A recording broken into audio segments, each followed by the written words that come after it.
يعني ذكر نحاول أن يعني نختصر الكلام حتى لا يطول المجلس كثيرا فينسى، لأن الكلام عن العمرة طويل، فسنذكر أهم الأمور ثم من عنده سؤال يسأل إن شاء الله. Kita dalam kesempatan hari kali ini, pagi ini, insya Allah majelisnya singkat. Mungkin beliau akan menyampaikan beberapa poin-poin penting saja. Terus mungkin dilanjut dengan langsung pertanyaan, soal jawab seperti itu. Biar karena masalah umroh ini tentu panjang. Jadi kalau majelis singkat nanti malah banyak yang lupa kalau dijelasin semuanya. Jadi nanti beliau akan menjelaskan beberapa poin penting. Nah, setelah itu dilanjut dengan sesi tanya jawab. بالنسبة للعمرة أولا يعني أحب في البداية أحب أن أذكر كيفية العمرة باختصار. بداية أهم الأمور في كيفية أداء العمرة باختصار. Untuk pertama-tama mungkin kami akan menyampaikan cara singkat ya, secara singkat bagaimana cara kita melakukan umroh. Insyaallah beliau akan menjelaskannya dengan secara singkat. فهي العمرة يعني باختصار فيها أربعة أمور، فيها الإحرام والطواف والسعي والتحلل. Umroh ini ada 4 hal, jadi ini bisa dihafal mudah. Yang pertama mungkin kita hafal bersama-sama ya. Yang pertama itu apa? Ihram. Yang kedua tawaf. Yang ketiga sa'i. Kemudian yang keempat tahallul. 4 ya. الإحرام بالعمرة يكون بالقلب ويسن التلفظ به. Terkait niat ihram itu kita laksanakan dengan hati. Itu bisa dengan hati. Dan itu memang tempatnya niat itu di hati. Cuma disunahkan juga untuk dilafalkan. وهناك يعني ما يسمى ميقات مكاني، يعني هناك مكان حدده الشرع للإحرام بالعمرة لا نتجاوزه حتى نحرم قبله أو عنده.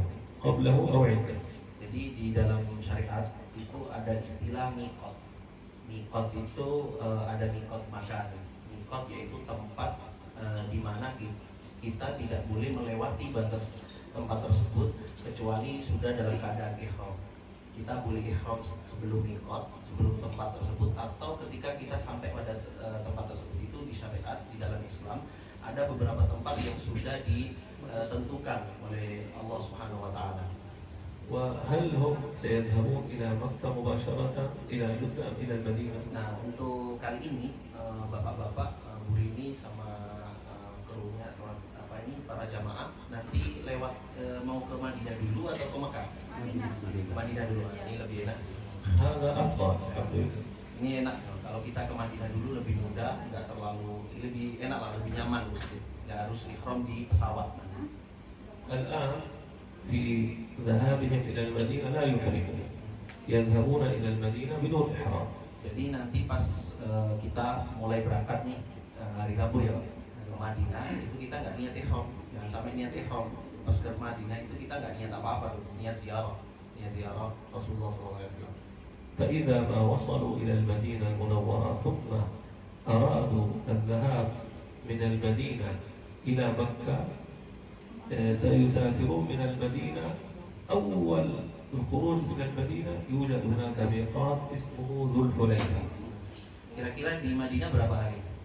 4 hari. 3 dan usai dari Madinah nanti siap-siap disiapin nanti pas keluar dari Madinah nanti ada tempat namanya Zulhulaifah. Kalau saya lihat tadi kalau nggak salah 9 kilo dari Madinah itu keluar itu nanti ada Zulhulaifah. Nah, nanti kita di situ para jamaah di situ baru niat ihram. Saya tadi mau نعم يعني هو إذا ذهب من المدينة إلى مكة وكان بالسيارة يمكن أن تقف السيارة في مكان الإحرام في المسجد. هناك مسجد فيه حمامات. إذا كان السفر بالسيارة سيقفون عند المسجد ويحرمون منه. Nanti biasanya itu memang para jamaah pakai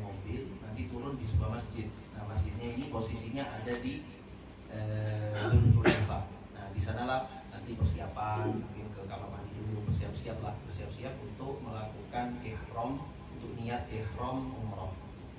وأما يعني إذا سافروا بالقطار فهم يعني يتجهزون للإحرام في الفندق، يركبون في القطار وهم محرمون ويحرمون بالقطار. Rencananya mau pakai mobil atau pakai ini Bu? Pakai apa? Kereta? Mobil. Mobil ya? Mobil. إذا كان بالسيارة يقفون عند المسجد، مسجد ذي الحليفة فيه حمامات، يقفون هناك ويغتسلون بنية الإحرام. Nah, nanti kalau pakai mobil lebih mudah juga, soalnya bisa berhenti di Masjid Dzul Hulaifah. Jadi di Masjid Dzul Hulaifah nanti berhenti di sana, mandi, niat mandi sunnah ya, sunnah mandi sebelum ihram. Nah di situ rapi ya, dirapi-rapiin pakai pakaiannya dan seterusnya. Nah disitulah nanti kita niat ihram.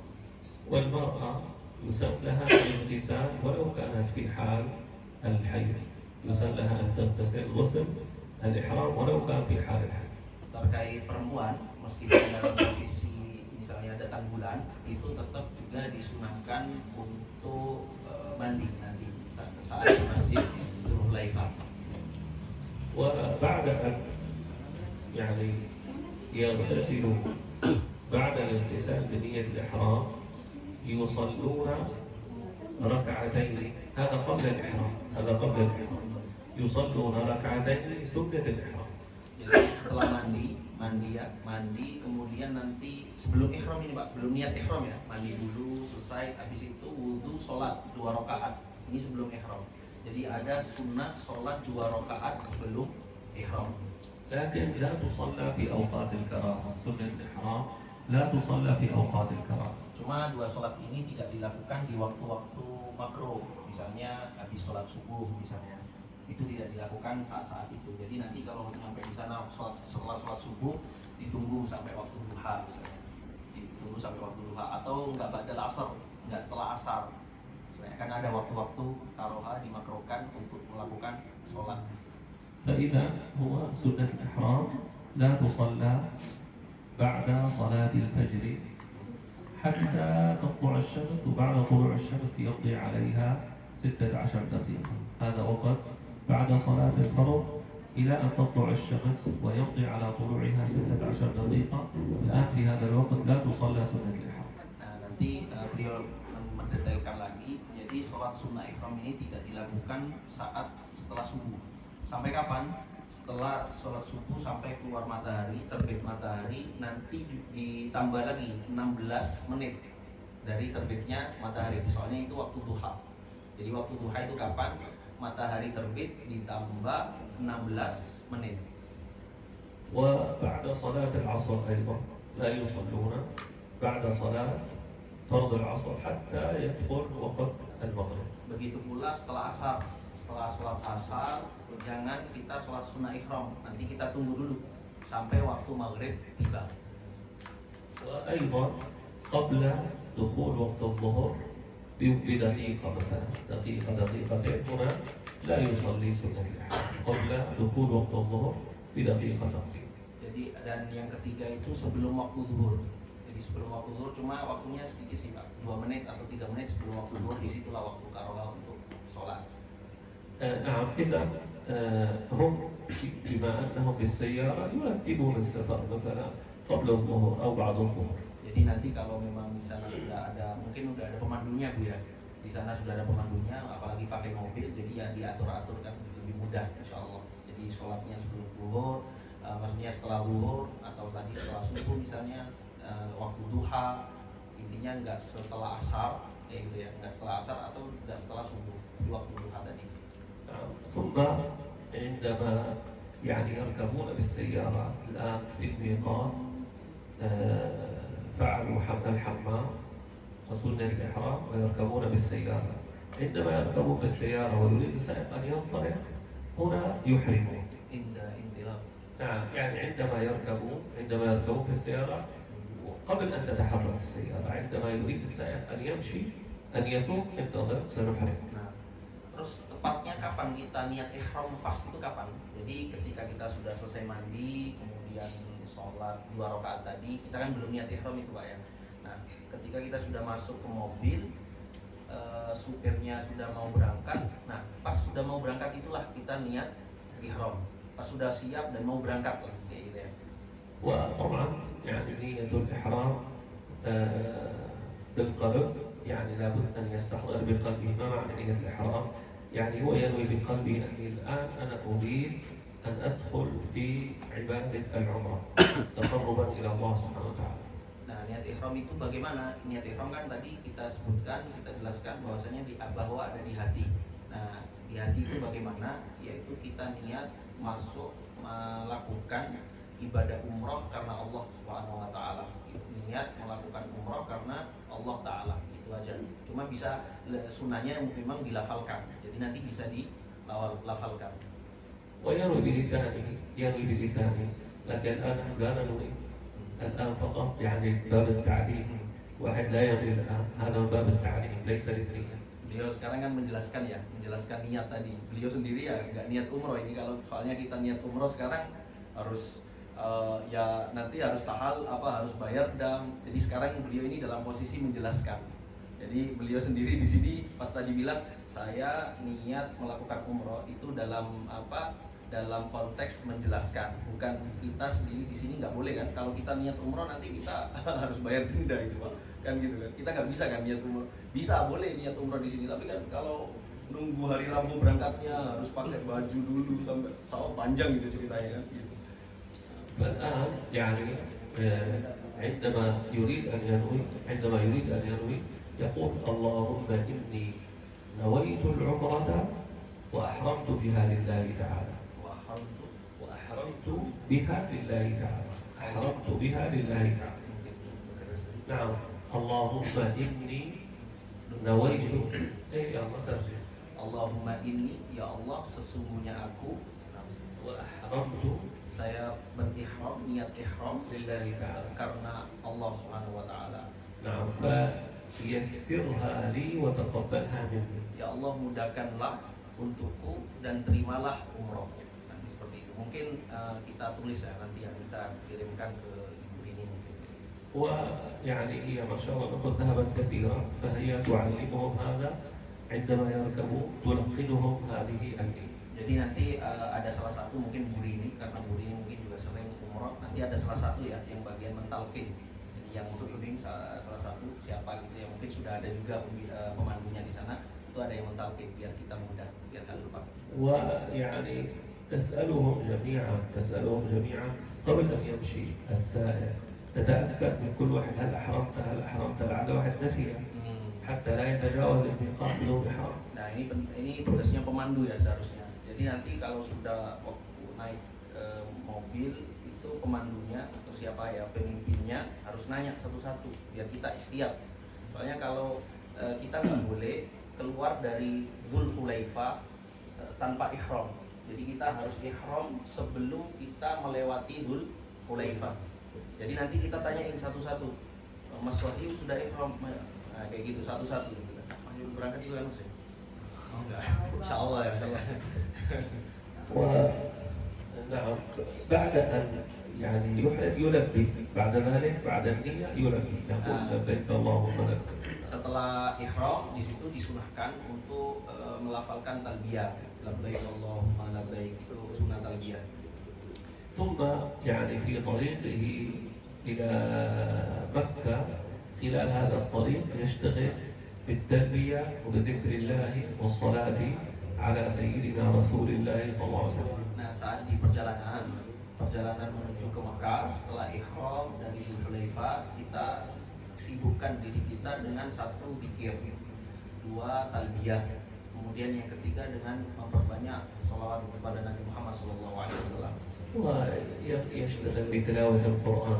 Bisa juga kita menyibukkan diri untuk membaca Al-Quran. Yang penting kita gunakan beribadah.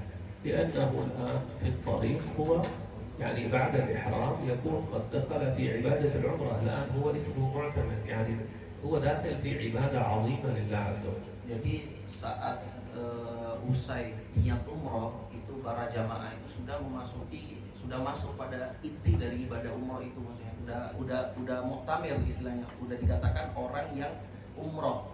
Jadi di situ kita sebenarnya sudah masuk kepada ibadah. Nah, kita gunakan di tengah-tengah itu untuk berdoa, memperbanyak zikir kayak gitu. فلا بد أن يستشعر عظمة العبادة التي هو فيها. Nah, pentingnya di sini kita harus benar-benar merasa ya, waktu kita sudah niat, ya Allah, kita sudah niat umroh, kita istilahnya introspeksi, kita muhasabah, kita gunakan untuk untuk taubat dan seterusnya. والطريق من المدينة إلى مكة تقريبا 4 ساعات بالسيارة يعني طريق طويل. Perjalanan kira-kira jalan tempuh dari Madinah ke Mekah itu kira-kira waktunya 4 jam. Dan ini cukup panjang kan, jadi bisa dimanfaatkan untuk beribadah. فبعض الناس يعني أصلحهم الله لا ينتبه لهذا فيضيع هذا الوقت بالضحك والكلام الذي لا يفيد وربما وقع في الغيبة وأشياء لا تنفع. هذه خسارة عظيمة. هذا الوقت وقت مبارك، وقت عظيم. الإنسان يقلل فيه جدا جدا من الكلام الذي لا ثواب فيه. Nah, di sini beliau memberi catatan ya, saat kita sudah ihram, banyak orang-orang itu sudah ihram, habis itu malah ngobrol, bercanda. Ini bukan waktu bercanda ya, bukan waktunya bercanda. Ngobrol sih boleh, ngobrol yang bagus-bagus, tapi terkadang kan banyak kan orang kalau sudah bercanda akhirnya malah sampai ghibah. Ini ngelakuin ibadah tapi di tengah-tengahnya kita selipin ghibah. Ya gimana umrohnya nanti bisa sukses kan gitu kan. Jadi pas waktu ibadah, pas waktu sudah ihram, ya kita harus benar-benar kita yang sedang berada di hadapan Allah Subhanahu wa taala. Jadi kita gunakan sebaik mungkin waktu itu. Kita gunakan sebaik mungkin waktu itu untuk zikir, bukan untuk ngobrol kesana kemari. Ngobrol nanti di Indonesia masih punya waktu banyak gitu. فلا بد أن يفكر الآن من الآن ينوي ويجتهد من الآن في كل وقته في مكة والمدينة كله يملأه ما استطاع بالعبادة ويقلل جدا إضاعة الأوقات، لأن هذا ليس أمرا سهلا الوصول إلى المدينة ومكة. Karena pergi ke Madinah ini nggak mudah ya, dan ini memang panggilan Allah Subhanahu wa taala. Kita nggak ada yang tahu kapan kita dipanggil ke Madinah lagi. Ini kesempatan yang besar. Jadi dari sekarang kita harus harus di-manage benar-benar. Ketika nanti saya di sana, jangan sampai saya membuang-buang waktu sedetik pun. Itu dari sekarang harus kita bayangin atau bahkan kita tulis. Nanti saya di sana apa yang saya lakukan, doa apa yang saya panjatkan. Kita bisa itu tulis dari sekarang, biar nanti pas di sana kita nggak bingung, saya ngapain ya, kok kayak nggak ngapa-ngapain, nggak ada tugas, nggak ada apa, nggak ada kerjaan. Akhirnya kalau nganggur, yang dikerjakan hal-hal yang nggak baik malah. Padahal ini panggilan Allah Subhanahu wa taala, ini kesempatan, nggak ada yang tahu kan kita kapan dipanggil lagi gitu. Jadi pergi ke Madinah itu nggak mudah, pergi ke Mekah itu nggak mudah. Tolong gunakan kesempatan emas ini untuk benar-benar dilakukan hanya untuk ibadah kepada Allah Subhanahu wa taala. وعندما يصل إلى مكة يحاول أن يذهب بسرعة إلى المسجد الحرام حتى يطوف ويسعى لا يتأخر كثيرا. Nah, nanti ketika sudah sampai Mekah misalnya disegerakan saja untuk segera tawaf. Jadi nggak kesana kemari ya, jadi biar cepat tawaf gitu. Jadi langsung nanti kalau sudah sampai Mekah mungkin dipersiapkan apanya kayak gitu. Ya terpilih untuk awalan ada jadi mungkin pergi ke hotel dulu disiapin. Nah setelah itu mungkin istirahat sebentar ya. Nah habis itu langsung tawaf.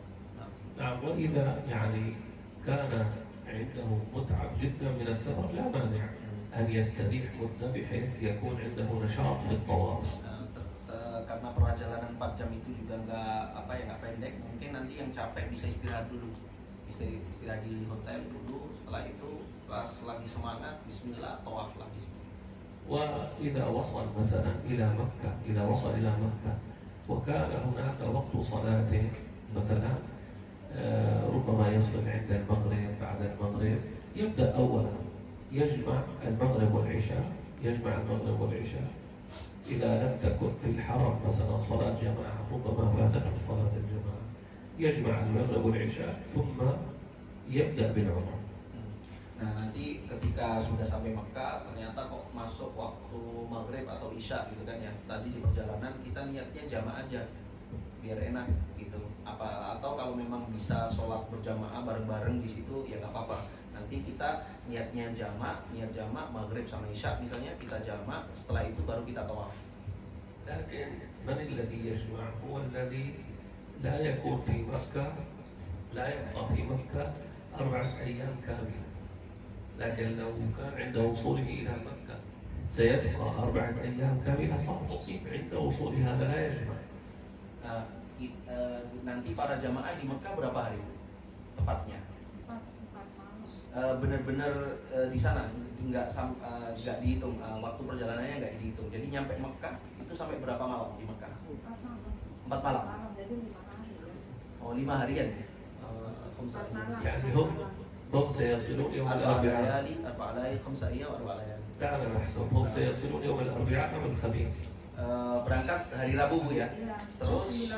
Terus sampai di sana sampai di Madinah kan ya. Habis itu tanggal berapa Bu atau hari apa lagi ke sana? Ini beliau pengen bantu ngitungin. Ada ini nggak catatannya nggak biar jelas gitu. Dan Dawo. Ada? Oh ini di Ada ya? Boleh dilihat Pak, biar enak, biar beliau bisa. يعني Ada jadwal. سينطلقون من المدينة في أي يوم؟ Minal Madinah.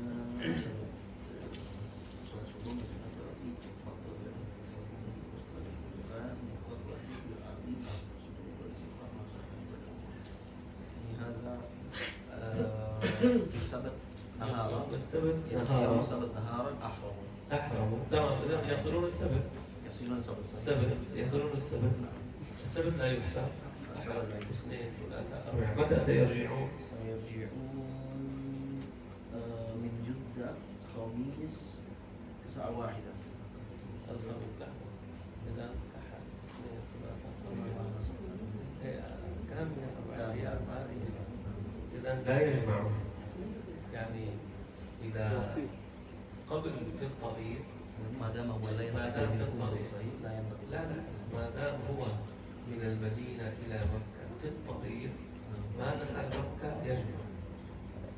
يعني هو من المدينة إلى مكة قبل أن يصل إلى مكة يجمع. إذا وصل إلى مكة لا يجمع. يعني هنا يوم السبت يوم السبت هو هم استطاعوا أن يجمعوا الظهر والعصر في الطريق. أما إذا وصلوا إلى مكة ما في جمع. نعم ما في. إذا وصلوا إلى مكة يصلي كل وقت في يومه. Jadi nanti pas في المدينة يجمعون صحيح istri? في المدينة هم متى يصلون؟ يصلون أربعاء الساعة الوصول الأربعاء أو الوصول الخميس. الذهاب الساعة 1 يا سيدي. 1 ظهرا. يعني يصلون متى الخميس يعني ليلة الخميس. متى سيصل؟ نعم يعني الخميس في ليلة الخميس. نعم ليلة الخميس جمعة والسبت يجمعون. نعم في المدينة يجمعون. Nah, jadi ini kesimpulannya terkait sholat jamaah, terkait sholat jamaah nanti di mana di Madinah para jamaah diperkenankan sholat di jamak, sholatnya di jamak dan qashar ya, boleh di jamak dan di qashar. Nah, kenapa kok boleh di Madinah dan tidak boleh di Mekah? Karena di Madinah itu kurang dari 4 hari.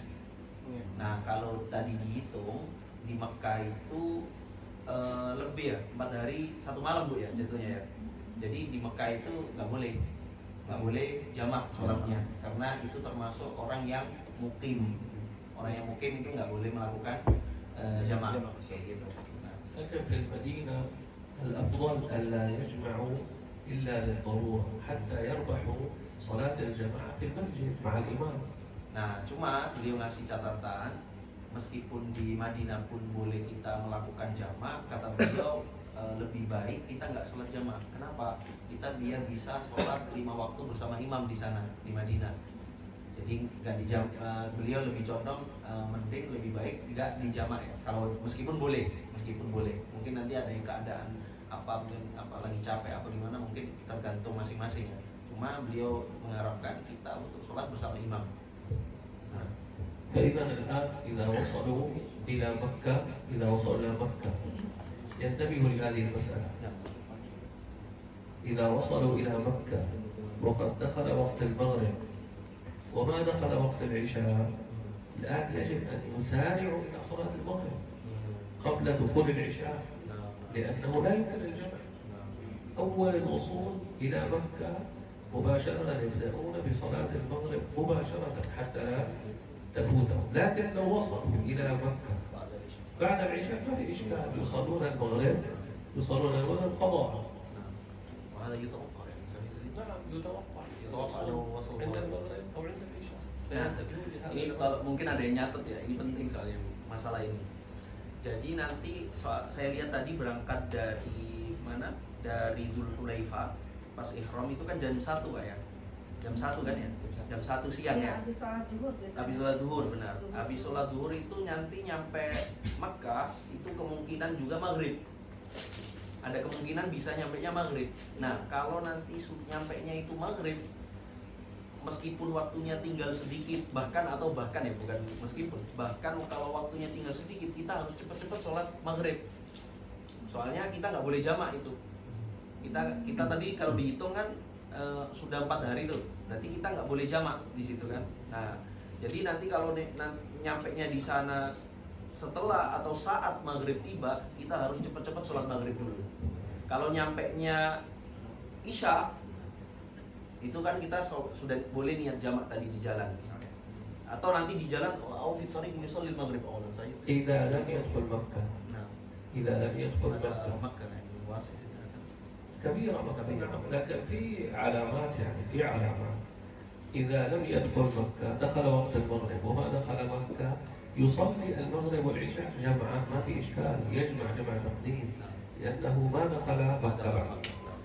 Nah, ternyata kalau misalnya di jalan nanti sebelum masuk Mekah kok maghrib sudah tiba, di situ kita masih boleh jamak. Jadi dari Madinah ya Pak ya, dari Madinah sampai sebelum masuk Mekah itu masih ada kesempatan untuk melakukan sholat jamak. Kayak gitu. وفي الأفضل إذا وجدوا أن المغرب قريب ويخافون قبل مكة لا يدخلون حتى يدخل وقت العشاء، هذا أحسن. ينتظرون قبل مكة في الطريق، في مسجد، في مطعم، في شيء، يستريحون حتى إذا دخل العشاء يدخلون مكة حتى لا تفوتهم المغرب، هذا أحسن. Nah nanti ini bisa disampaikan ke pemandunya ya. Ternyata kalau Mekah itu kan besar ya, besar. Jadi nanti juga di kata beliau ada tandanya di sana.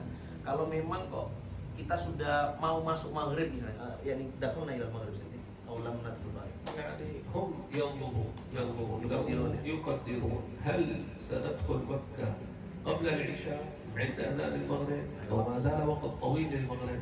لو بقي للمغرب ساعة ما في مشكلة. يعني عند المكة sedikit wa ila kuntu hadha tawil sedikit, oke. حسب مكان الفندق. غالبا لا غالبا إذا وصلنا إلى مكة عند المغرب ستفوت المغرب إلى الفندق وننصب ونعمل وقت سريع. Kata beliau, seringnya kalau kita nyampe Mekah maghrib itu nanti waktu maghribnya malah hilang, jadi itu malah bahaya.